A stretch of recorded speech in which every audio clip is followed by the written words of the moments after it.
Supreme court ने कल यानी जुमे को उत्तर प्रदेश के हाशिमपुरा में 42 मुस्लिम लोगों के कत्ल के इल्जाम में 8 दोषियों को जमानत दे दी। इस फैसले को जस्टिस अभय एस ओका और जस्टिस ऑगस्टीन जॉर्ज मसीह ने सुनाया। उन्होंने इस बात का तर्क देते हुए इस फैसले को सुनाया कि साल 2018 में ही दिल्ली हाई कोर्ट ने उन सभी आरोपियों को बरी करने के फैसले को पलट दिया था, जिसकी वजह से वो सभी लोग सालों से जेल में बंद हैं। इस बीच फिर एक बार हाशिमपुरा कांड का नाम चारों तरफ सुनाई दे रहा है। तो आइए जानते हैं कि क्या है हाशिमपुरा का कांड। रिपोर्ट्स के मुताबिक 1987 में उत्तर प्रदेश के मेरठ में बाबरी मस्जिद तनाज़े को लेकर फिरका वाराना कशीदगी चल रही थी। इसे लेकर पीएसी ने शहर के हाशिमपुरा इलाके में सर्च ऑपरेशन चलाया। इस दौरान पीएसी की 2 राइफलें लूटने और एक मेजर के रिश्तेदार के कत्ल की बात सामने आई। इसके बाद पीएसी ने करीब 42 से 45 मुसलमान, ज्यादातर जवान और बूढ़े लोगों को पकड़ा और उन्हें एक ट्रक में भरकर ले गए। पीएसी उन्हें थाने ले जाने के बजाय गाजियाबाद के पास एक नहर पर ले गई।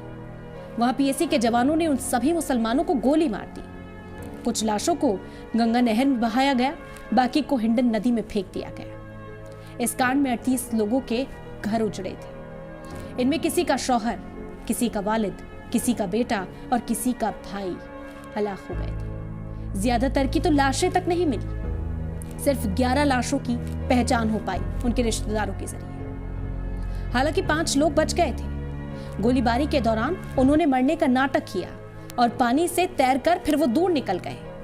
इस पूरे मामले की इनकी गवाही की बुनियाद पर ही इस पूरे मामले को बनाया गया था। ट्रायल कोर्ट ने वाकये के करीब 28 सालों के बाद 2015 में फैसला सुनाते हुए सभी मुलजिमीन को सबूतों की कमी की बुनियाद पर बरी कर दिया था। हालांकि दिल्ली हाई कोर्ट ने 2018 में 16 लोगों को उम्र कैद की सजा सुनाई थी। इस दौरान हाई कोर्ट ने हाशिमपुरा कांड को मर्डर इन कस्टडी मानते हुए कहा था कि अकलतों की टारगेट किलिंग थी। ये मुतासिरीन के लिए लंबी और मुश्किल लड़ाई रही। अब सुप्रीम कोर्ट में जस्टिस अभय एस ओका और जस्टिस अगस्तीन की बेंच के सामने पेश सीनियर एडवोकेट अमित आनंद तिवारी ने दलील दी कि दिल्ली हाई कोर्ट ने गलत सबूतों की बुनियाद पर ट्रायल कोर्ट का फैसला पलटा था। उस पर एडवोकेट तिवारी ने तर्क दिया कि हाई कोर्ट के फैसले के खिलाफ अर्जी सुप्रीम कोर्ट में ज़ेर इल्तिवा है, लेकिन सभी 2018 से जेल में बंद हैं। इस वजह से अब उन्हें जमानत दे दी गई। इस बुनियाद पर सुप्रीम कोर्ट ने मुलजिम निरंजन लाल, महेश प्रसाद, जयपाल सिंह, सुरेश चंद्र शर्मा, राम ध्यान, हमीर सिंह, कुंवरपाल सिंह, बुद्धा सिंह और महकम सिंह के साथ साथ समीउल्लाह को जमानत दे दी है।